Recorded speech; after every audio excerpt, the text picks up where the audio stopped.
তৃণমূল হাঁটা বাংলা ভাষা, সেটা নিয়ে কি বলবেন? 4,500 কোটি টাকা বিনিয়োগের কথা বলেছেন বাংলার উপরে, কি মনে করেন? উনি খালি বিনিয়োগের কথা বলেন কিন্তু বিনিয়োগ করে উঠতে পারেন না। উনি কর্মসংস্থান দেবার কথা বলেন কিন্তু কর্মসংস্থান দিয়ে উঠতে পারেন না। ওনারা পার্লামেন্টেও চেঁচামেচি করেন, ওনারা এসে সভা করেও চেঁচামেচি করেন, কিন্তু কিছু ফল পান না। মানে इस बार 400 पार, इस बार 200 पार, 50 पार भी नहीं हो रहा है, तो क्या किया जाए? वो लोग चिल्लाते रहेंगे, बोलते रहेंगे, हम लोग जीतते रहेंगे, चलते रहेंगे। এটা কি ভাওতা বলতে গেলে? কথা বলার মানুষ কথা বলার জন্য ডায়লগ খুঁজে পারান, ওনারা ডায়লগ বলতে ভালোবাসেন, আমরা কাজ করে দেখাতে পছন্দ করি। হ্যাঁ, অনেক অনেক গুরুত্বপূর্ণ ছিল এই একটা বছর এবং খুব আনন্দময় হয়েছে এবং প্রচুর অভিজ্ঞতা সঞ্চয় করলাম এবং ভালোভাবে কেটেছে এক বছর। দিদি, বিধায়ক উপস্থিত নেই আপনার মঞ্চে, বিধায়কের এলাকায় আমি বলতে পারবো না দাদা, আমাকে এখানে আমন্ত্রণ করেছে, আমি এসেছি। বিধায়ক কোথায় আছেন আমি জানি। সারা ভারতবর্ষে বিধায়ককে আমন্ত্রিত, আজকে এখানে বিধায়ককে আমন্ত্রণ। একদম একদম সবাইকে আমন্ত্রণ জানা হয়েছে, যাদের মন চেয়েছে তারা এসেছেন। বিজেপি রাজ্যগুলিতে বাঙালিদেরকে শুধু বাংলা ভাষার জন্য অপদস্থ করা হচ্ছে, কি বলবেন এটা নিয়ে? এর থেকে হাস্যকর আর কিছু হতে পারে? মানে এটাকে আমরা দিদির এরা কিছুদিন আগে দিদি র্যালি করেছিলেন ধর্মতলাতে এবং দিদি যে বার্তা দিয়েছেন সেই বার্তায় সারা ভারতবর্ষে হলচল হয়েছে। কারণ দিদির কথা সবাই আমরা জানি যে দিদি কত স্পষ্ট বক্তা এবং দিদি যে কথাগুলো বলেন সেই কথাগুলো মন ছুঁয়ে যাওয়ার মতন কথা এবং সেই কথার বার্তা অনুসারেই মানুষের সজাগ হয়ে যাওয়া উচিত যে কি বলা উচিত আর কি বলা উচিত নয়।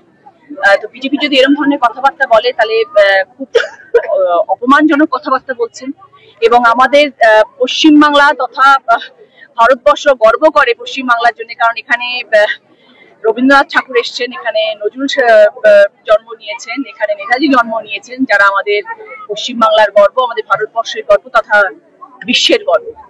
বাংলা ভাষাকে তারা গর্বিত করেছেন, তাদেরকে নিয়ে তাদের অপমান করা হচ্ছে। বাংলা ভাষাকে অপমান করা মানে তাদেরকে অপমান করা, সেই সাহস তো কারোর হওয়া উচিত নয়। কোথাও কি বাঙালিদের ভয় পাচ্ছে কেন্দ্র সরকার? হতে পারে, একদম হতে পারে এবং আমরা তার স্ট্রংলি বিরোধিতা করি। আমরা কখনো সেই কথা মানি না এবং তার জন্য আমাদের যা করার আমরা সবাই করবো। আমরা দল একজোট হয়ে তার লড়াই। দলীয় কর্মীদের সাথে পথেও দেখা যাবে, মঞ্চেও দেখা যাবে। আমি দলের সাথে, আমি দলের মানুষ, আমি দলের সাথে আছি। দিদি, আজ দেখা গেল বাইক র্যালি হলো, এদিকে Mamata Banerjee safe drive save লাইফের কথা বলে। বাইক র্যালি হয়নি, শতাধিক বাইক রাস্তায় ছিল, আপনারা আগে হেলমেট ছিল না। তারা আবেগপ্রবণ, তারা 8 কিলোমিটার রাস্তা এসেছেন, তারা আবেগপ্রবণ। তারা যেহেতু আমার গাড়িটা আসছিল তারা বলছে দিদি আমি আপনাদের সাথে একটুখানি এগোবো, তারা এগিয়েছে, কোনো র্যালি হয়নি। হুগলিতে একটা শহীদ আছে, সেই শহীদ কালকে কি যাবে বা আপনি কি কোনো কথা বলেন? অসীম দাস, যিনি এই 21শে জুলাই 1 নম্বর ওয়ার্ডের 21শে জুলাই যার যিনি শহীদ হয়েছিলেন এবং তার বাড়িতে যাওয়ার ইচ্ছে আছে। 21শে জুলাই এই দিনটা তো শুধু তিনি নন, আরো অনেকে শহীদ হয়েছিলেন এবং প্রত্যেকের প্রতি শ্রদ্ধার্ঘ নিবেদন করি। আজকের এই দিন আমরা 21শে জুলাই আমরা পালন করি। সকলের জন্যই আমার সমবেদনা রয়েছে। সিঙ্গুর একটা বড় কারণ দিদি, এই সিঙ্গুর থেকে মমতা ব্যানার্জিকে মুখ্যমন্ত্রী পদে নিয়ে গেছে, একটা বড় আন্দোলন। তো আমাদের একটা আন্দোলনের পীঠস্থল এবং সেখান থেকে আন্দোলন শুরু হয়েছিল এবং সেই সিঙ্গুর আমাদের সারা জীবন কাছের খুব নিজের, কারণ সেই জায়গাটা একটা ইতিহাস সৃষ্টি করা একটা জায়গা ছিল। দিদি, দিলীপ ঘোষকে নিয়ে একটা বড় চর্চা শোনা যাচ্ছে 21শে জুলাই মঞ্চে, কোন একটি মঞ্চে দেখা যাবে দিলীপ ঘোষ, সেটা নিয়ে কি বলবেন? বলতে পারবো না, দেখা যাক তারপর মন্তব্য। দিদি, আপনি প্রত্যেক মঞ্চেই একটাই কথা বলছেন যে আমি একটা কথা আপনাদের সবাইকে জানাতে চাই। হ্যাঁ, আমি মনে করি এটা দিদির শিক্ষা আমাদের উপরে, আমাদের দলের শিক্ষা। অভিষেক ব্যানার্জি এবং মমতা বন্দ্যোপাধ্যায় আমাদের এই শিক্ষা দিয়ে পাঠিয়েছেন।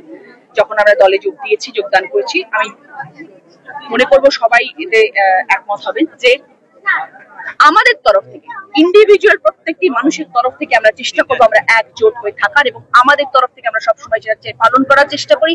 সেইখানে যদি কোনো মানুষ মনে করে যে না আমরা সেটাকে পালন করবো না বা আমরা সেখানে থাকবো না, সেটা তার নিজস্ব ইন্ডিভিজুয়াল চিন্তা ভাবনা। কিন্তু আমি যেহেতু সাংসদ, আমি কাউর একার ভোটে তো জিতে আসিনি, আমাকে মানুষ ভোট দিয়েছেন, আমি মানুষের হয়ে যা সাংসদ হয়েছি এবং আমি মনে করি মানুষের মধ্যে একজন। আমি তৃণমূল কংগ্রেসের কর্মী, আমি তৃণমূল কংগ্রেসের সৈনিক, আমি কারোর সঙ্গে কোনো দলাদলি মধ্যে নেই, কোনো ভেদাভেদের মধ্যে নেই। আমি দলের জন্য এসেছি, আজকে দলের কথা বলতে এসেছি, আমি 21শে জুলাই বার্তা পৌঁছতে এসেছি। আগামী দিনেও যখন আমি কোনো সভা করবো সেটা মানুষের জন্য করবো, দলের জন্য করবো। তাতে কে আসছেন কি আসছেন আমার দেখা দরকার। সেই বিধায়ক কি দলাদলিতে আছে বলতে পারবো না, সেটা বিধায়ককে জিজ্ঞেস করুন। আমি বিধায়কের ব্যাপারে কোনো কথা বলতে পারবো না, আমি আমার কথা বলতে পারি। সেই 21শে জুলাই ব্যানার পড়েছিল, সেই ব্যানার কিন্তু রাতে বন্ধ করে ছেঁড়া হয়েছিল, কি বলবেন? সেটা খুব অন্যায়, যারা করেছেন সেটা খুবই অন্যায়, সেরকম হওয়া উচিত নয় কখনো। 21শে জুলাই আমাদের কাছে ভীষণ তাৎপর্যপূর্ণ একটি দিন, আবেগের একটি দিন, ভালোবাসার একটি দিন, শ্রদ্ধার আবেদন করার একটি দিন। সেই দিনের পোস্টার কখনো ছেঁড়া উচিত নয়। কিন্তু সেই পোস্টার ছেড়ে কিন্তু গোষ্ঠীদ্বন্দ্ব এক প্রকার উঠে আসছে। এবার কে ছিটছে সেটা তো জানি না, সেটা তো বুঝতে পারছি না। অপোনেন্ট পার্টি করছে, কারা করছে, এরকম ধরনের জিনিস যারা করছে তারা খুব অন্যায় করছে। টিটাগড় ওয়াগন হয়েছে হিন্দমোটর কারখানার জমিতে, জমি অধিগ্রহণ করেছে সরকার, কিন্তু ডানলপে কি হবে?